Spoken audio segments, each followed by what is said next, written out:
प्रदेश में सियासी हलचल तेज है क्योंकि 2022 के सेमीफाइनल के लिए सत्ता और विपक्ष गोलबंद हो गए हैं।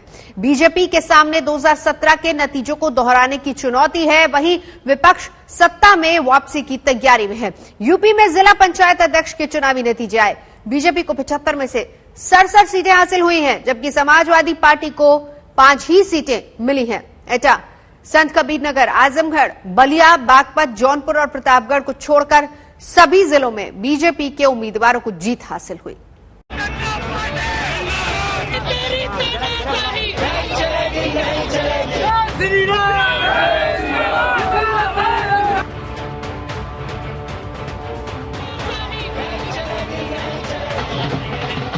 कोई संदेह नहीं कि विधानसभा चुनाव और स्थानीय निकाय चुनावों में फर्क बड़ा होता है। मुद्दे अलग, उम्मीदवारों की मनोदशा अलग, राजनीतिक मायने अलग। लेकिन जब बात विधानसभा चुनाव से ठीक पहले पंचायत चुनाव की हो तो इसे मतदाताओं के मूड और कार्यकर्ताओं के मनोबल की थाह लेने वाला समझा जाता है। कोरोना की दूसरी लहर के बीच पंचायत चुनाव में बीजेपी को नुकसान हुआ। जमीन पर समाजवादी पार्टी ने बीजेपी को मात दी, लेकिन 2 महीनों में गणित और समीकरण बदले। जमीन में भले ही समाजवादी पार्टी ने बढ़त बना ली थी, लेकिन पंचायत अध्यक्ष के बंद कमरों वाली अप्रत्यक्ष वोटिंग में बीजेपी ने बाजी मार दी। 75 में से 22 जिला पंचायत अध्यक्ष प्रदेश में निर्विरोध चुने जा चुके हैं, जिनमें से 21 बीजेपी के हैं। वहीं 1 जिला पंचायत अध्यक्ष समाजवादी पार्टी का निर्विरोध चुना गया। बचे हुए 53 सीटों में बीजेपी के खाते में 46 सीटें गई। यानी यूपी में जिला पंचायत अध्यक्ष चुनाव में बीजेपी का डंका बजा है। 75 सीटों में से 67 पर कब्जा जमाने में कामयाब रही है, जबकि समाजवादी पार्टी 5 सीटों पर सिमट गई है।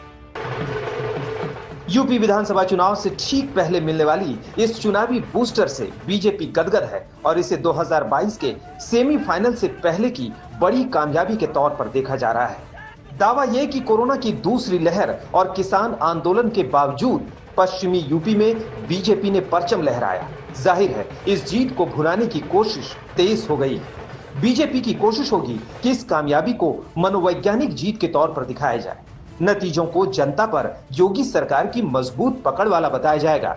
साबित किया जाएगा कि पार्टी के अंदर सब ठीक है, कोई खेमेबाजी नहीं है।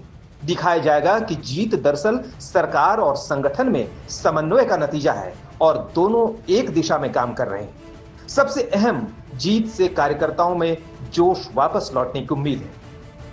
यानी पंचायत चुनाव के नतीजों से बैकफुट पर आई बीजेपी अब पंचायत अध्यक्ष चुनाव के नतीजों से फ्रंट फुट में खेलने को तैयार है। 2 महीने पहले तस्वीर कुछ और थी। पंचायत चुनावों के सीधे मतदान में समाजवादी पार्टी समर्थित 747 उम्मीदवारों को जीत मिली है, जबकि बीजेपी समर्थित 690 प्रत्याशी ही जीत पाए थे।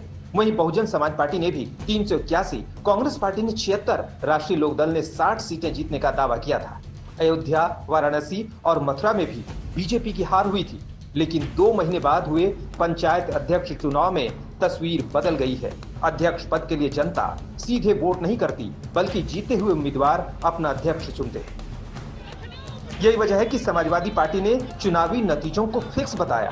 आरोप ये कि पंचायत अध्यक्ष का चुनाव उम्मीदवार नहीं, बल्कि जिले के पुलिस कप्तान और डीएम लड़ रहे थे। नतीजों को प्रभावित किया गया है। समाजवादी पार्टी के नेताओं को डराया धमकाया गया।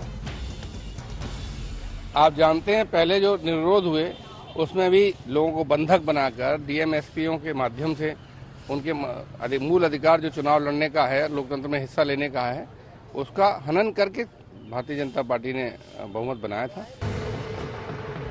पंचायत चुनाव के नतीजे पार्टियों के लिए आईना है, जिसमें अपनी शक्ल के साथ 2022 की भी धुंधली ही सही, लेकिन एक तस्वीर जरूर दिखती है। बीजेपी को 2 महीने पहले पंचायत चुनाव के नतीजों से झटका लगा था। वहीं समाजवादी पार्टी बढ़े हुए मनोबल के साथ 2022 की लड़ाई के लिए ताल ठोकने लगी थी।